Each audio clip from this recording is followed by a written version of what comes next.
Broken cameras are no fun, so here's an easy way to fix leaf shutter cameras like this.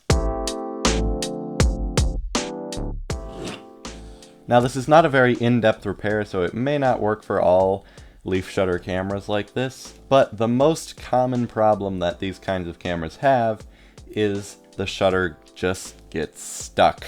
So here's a quick video on how to unstick one of these shutters. My method of choice for getting into these cameras is this fairly cheap little kit that I bought. Now this set cost me about $15, and it's not great, but it gets the job done. You can get versions that are more like a drawing compass, but this is the one I went with because it's pretty dang cheap.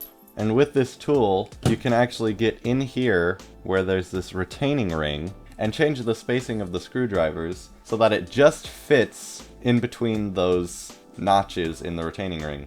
You can tighten it down, that would probably be a good idea, and then you just unscrew it just like that.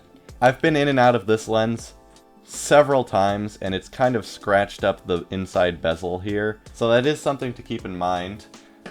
But that's probably down to user error on my part and just the sheer number of times I've been in and out of this. So once you get that loosened with that tool, you can pretty much use just a regular screwdriver to just turn it until it comes out. And on most cameras, it's just one lens group that'll tip right out when you turn the camera over. And then once you have those out, you have direct access to the shutter leaves. And I would say use plenty of caution and gauge how strong the leaves are in your camera, because in this one, they're pretty thick and strong and have endured quite a bit from me, whereas this one has very, very thin, fragile leaves. So as for the repair itself, you want to set your camera to bulb mode, which on most cameras is just a B on the shutter speed ring.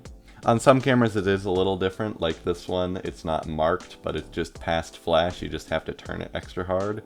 But then you're just going to cycle the shutter and hold down the shutter release button while you use a Q-tip with some isopropyl on it to gently do some circles on the shutter blades. Once the alcohol is able to penetrate through whatever grime or dirt or whatever was holding the blades shut, the blades should just pop open and stay open, although they might close again and try and bite your Q-tip, so just be aware of that. And at this point, the shutter should be working normally.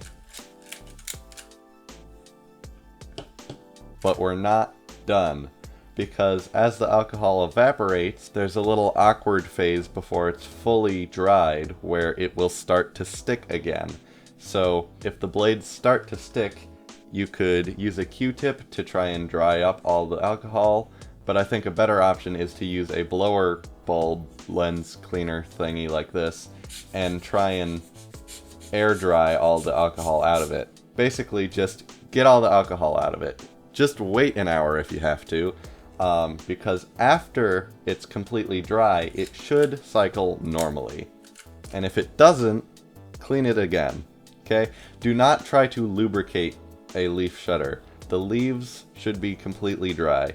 The only part that needs lubrication is inside the actual clockwork, which we're not dealing with. So once your shutter blades are dry, then you can just use the same tool that you took the lens off with to put the lens back on, and look at that, you've got a working camera, probably.